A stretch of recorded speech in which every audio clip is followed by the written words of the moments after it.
अज़ीज़ दोस्तों, बुज़ुर्गों और भाइयों, अल्लाह तबारक व तआला इस दुनिया के अंदर बहुत सारे लोगों को मनसब और मकाम अता फरमाता है। बहुत सारे लोग ऐसे होते हैं जिन्हें अल्लाह तबारक व तआला ज़िंदगी में बड़े बड़े मौक़े अता करता है। वो चाहें तो उस मौके से अपने ज़ाती मुफादात हासिल करें और चाहें तो उन अच्छे मौक़े को मिल्लत की, मज़हब की, कौम की खिदमत के लिए वक्फ़ कर दें। कुछ लोग ऐसे होते हैं कि जो किसी मकसद के हुसूल की तरफ सफ़र तो कर रहे होते हैं, लेकिन उसके पीछे ज़्यादातर उनके ज़ाती मुफादात कार फरमा होते हैं और वह अपने दुनियावी मकासद के लिए, अपने और अपने ख़ानदान के दुनियावी फ़वाइद के लिए कोशिश कर रहे होते हैं। ऐसे लोग भी महदूद रह जाते हैं, इनकी सोच भी महदूद रह जाती है और कई दफ़ा कुछ थोड़ी देर के लिए उनके नाम उभरते हैं और फिर हमेशा के लिए दब जाते हैं।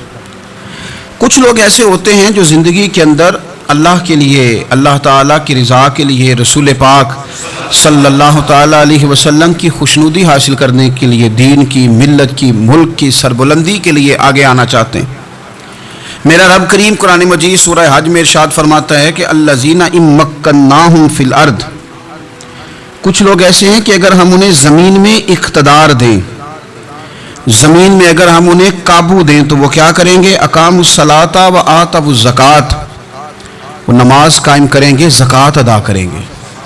व अमरू बिल मारूफ़, नेकी का हुक्म देंगे। व नहू अनिल मुनकर, और लोगों को बुरी बातों से मना करेंगे।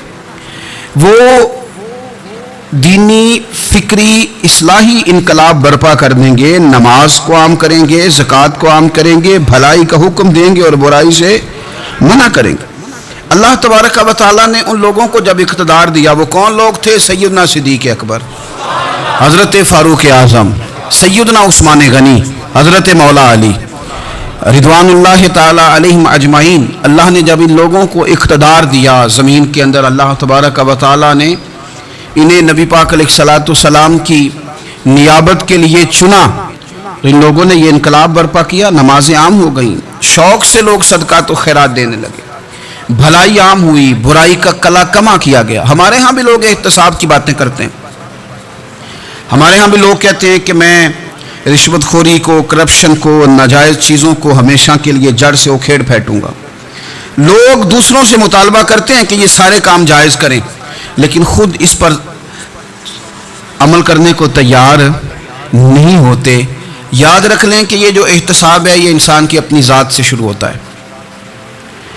आप जब निज़ाम एहतसाब दुनिया के अंदर मुस्तहकम करना चाहते हैं तो उसमें फिर आपको अपनी ज़ात को सामने पेश करना पड़ेगा।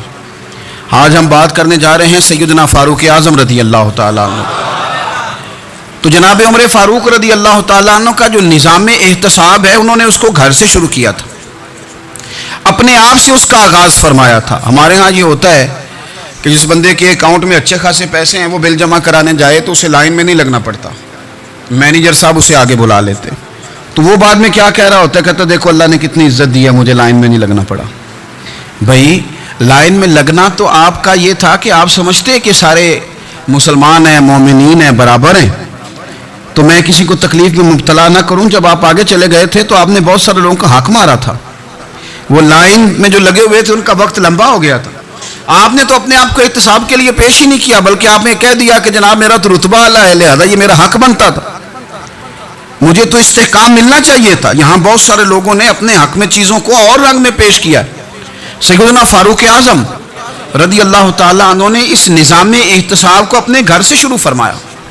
हज़रत उमर फ़ारूक रज़ी अल्लाह ताला अन्हु अपने बच्चों से फरमाया करते थे कि जब मैं हुक्म लोगों को करूँगा ना, अपनी रियाया को, मुसलमानों को मैं कोई हुक्म दूंगा तो तुम्हें पहले उस पर अमल करना पड़ेगा।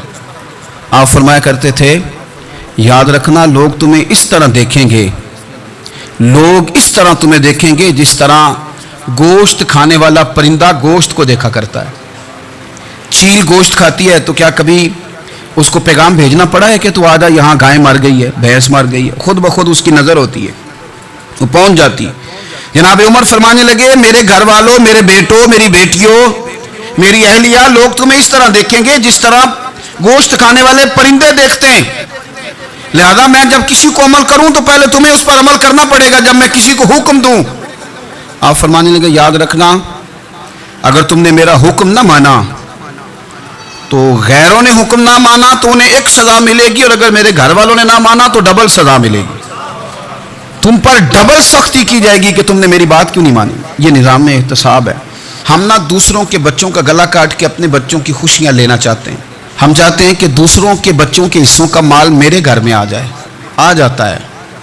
کچھ لوگوں کی سیاست چل جاتی ہے، کچھ لوگوں کا فریب اور فراڈ کام کر جاتا ہے، لیکن وہ گھر روشن نہیں ہوتے.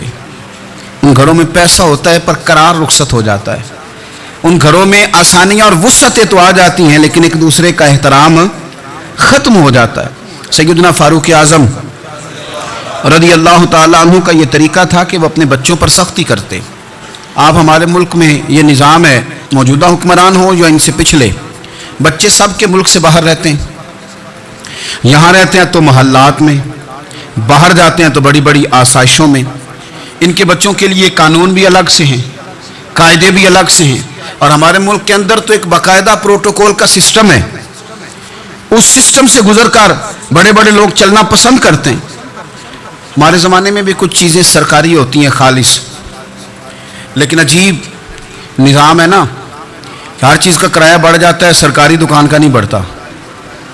باقی دکانیں 5-6 سال کے لیے ملتی ہیں، سرکاری دکان پہ آپ قبضہ کرنا چاہیں تو پورے 100 سال کے لیے مل جاتی ہے. چونکہ یہ عام عوام کی پراپرٹی ہے تو اس کے ساتھ جو مرضی کو سلوک کرے. ایک سرکاری چراگاہ تھی جس کے اندر جانور چرا کرتے تھے. ہمارے ہاں بھی پنجاب میں کچھ جگہ ہوتی ہیں تو ہم لوگ کہتے ہیں شام لاٹ ہے. سرکاری چراگاہ میں جانور چرا کرتے تھے. حضرت عمر فاروق رضی اللہ تعالیٰ عنہ کے صاحبزادے سیدنا عبداللہ ابن عمر رضی اللہ تعالیٰ عنہ نے بھی ایک اونٹ خرید لیا.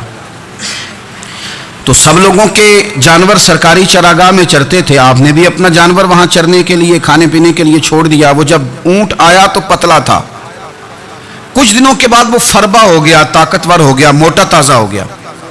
حضرت سیدنا عبداللہ ابن عمر رضی اللہ تعالیٰ عنہ نے بیچا تو وہ ڈبل قیمت سے بھی زیادہ کا بکا، کیونکہ پہلے دبلا پتلا تھا، اب موٹا تازہ فربا ہو گیا. حضرت سیدنا فاروق اعظم رضی اللہ تعالیٰ عنہ کو پتہ چلا تو بلایا. فرمایا پتر اونٹ بیچ دیا ہے؟ ابا جی بیچ دیا ہے. فرمایا کتنے کا خریدا تھا؟ اتنے کا. بیچا کتنے کا؟ ڈبل قیمت بتائی. فرمایا اس طرح کر کے اصل رکھ لے اور جو اوپر ملی ہے مجھے دے دے. حضور آپ نے کیا کرنی ہے؟ فرمایا میں سرکاری خزانے میں جمع کروں گا. حضور کیوں؟ فرمایا اس لیے کہ تیرا اونٹ سرکاری جگہ پہ چرا کرتا تھا، وہ گھاس سرکاری جگہ سے کھاتا تھا. حضور سب کے کھاتے. حضرت عبداللہ ابن عمر کہنے لگے سب کے کھاتے ہیں. آپ فرمانے لگے تو سب میں شامل نہیں ہے، تو امیر المومنین کا بیٹا ہے، تجھے میں یہ حق نہیں دے سکتا. تیرے اوپر تھوڑی سختی زیادہ کی جائے گی، تجھے یہ حق نہیں ملے گا. تو اپنے اونٹ کو چونکہ سرکاری چراگاہ میں چرایا کرتا تھا، لہذا تجھے وہ جو اصل رقم یہاں جمع کرانی پڑے گی. ہمارے تو بچے پہلی بات تو یہ ہے کہ بات ہی نہیں سنتے. یہ سب کے بچوں کی بات کر رہا ہوں، وہ ٹیچر کے بچے ہوں، سیٹھ کے بچے ہوں، پیر کے بچے ہوں، امام صاحب کے بچے ہوں، کسی کے بچے ہوں، پہلے تو سنتے نہیں. اور اللہ خیر کرے اگر آپ کچھ سنانا چاہیں تو فوری طور پر وہ ہوم منسٹری کے پاس پہنچ جاتے ہیں. ان کی اماں ان کی وکیل بن جاتی ہے. آپ کہہ ہی کچھ نہیں سکتے. حالات رخ بدل جاتے. اس کا نقصان یہ ہوتا ہے کہ ان کو تراشا نہیں جا سکتا، ان کو ہیرے نہیں بنایا جا سکتا.